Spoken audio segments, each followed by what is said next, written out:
మూవీతో టాలీవుడ్ లో ల్యాండ్ అయిన ముద్దుగుమ్మ జాన్వీ కపూర్. ఇప్పుడు తన చెల్లి ఖుషీ కపూర్ కూడా ది ఆర్చర్స్ తో హీరోయిన్ గా సందడి చేసింది. ఇప్పుడు అక్కతో సినిమా తీయబోతున్న బుచ్చిబాబు మూవీ హిందీ రీమేక్ లో నటించబోతోంది. కానీ ఆ సినిమా రిజల్ట్ ముందే ఫిక్స్ అయిందంటున్నారు. బాలీవుడ్ లో కొన్ని సినిమాలకు చోటు లేదనేస్తున్నారు. ఎందుకు? టెకెలు ఉప్పెన టాలీవుడ్ ని షేక్ చేసిన మూవీ ఏకంగా 100 కోట్లు రాబట్టడమే కాదు, రెండో మూవీని రామ్ చరణ్ తో తీసేలా బుచ్చిబాబు ఫేట్ ని మార్చేసిన సినిమా. అలాంటి సినిమా హిందీలో రీమేక్ కాబోతోంది. జాన్వీ కపూర్ చెల్లి ఖుషీ కపూర్ హీరోయిన్ గా తెరకెక్కడం కన్ఫర్మ్ అయింది. రామ్ చరణ్ సినిమా లాంచింగ్ టైంలో జాన్వీ తండ్రి బోనీ కపూర్ ఖుషీ హీరోయిన్ గా ఉప్పెన రీమేక్ ప్లాన్ చేసినట్టు చెప్పాడు. ఇప్పుడు అది కార్యరూపం దాలుస్తోంది. కానీ ఇలాంటి సినిమాలు బాలీవుడ్ లో ఆడవనే మాటే వినిపిస్తోంది.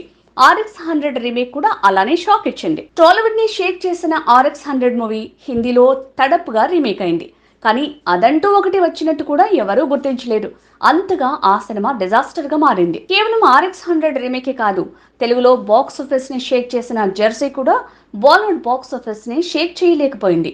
కారణం ఇది అని చెప్పే పరిస్థితి లేదు. కానీ కొన్ని సదరన్ ఎమోషన్స్ బాలీవుడ్ మార్కెట్ లో వర్కౌట్ కావని చెప్తారు అంతే. ఉప్పెనలో చచ్చేంత ప్రేమ, దానికి తోడు కథలో అతిపెద్ద ట్విస్ట్ బాలీవుడ్ జనాలకు కనెక్ట్ అవుతుందా అంటున్నారు. ఇది RX100 రీమేక్ తడప్లా మరో డిజాస్టర్ అయ్యే ఛాన్స్ ఉందనేస్తున్నారు.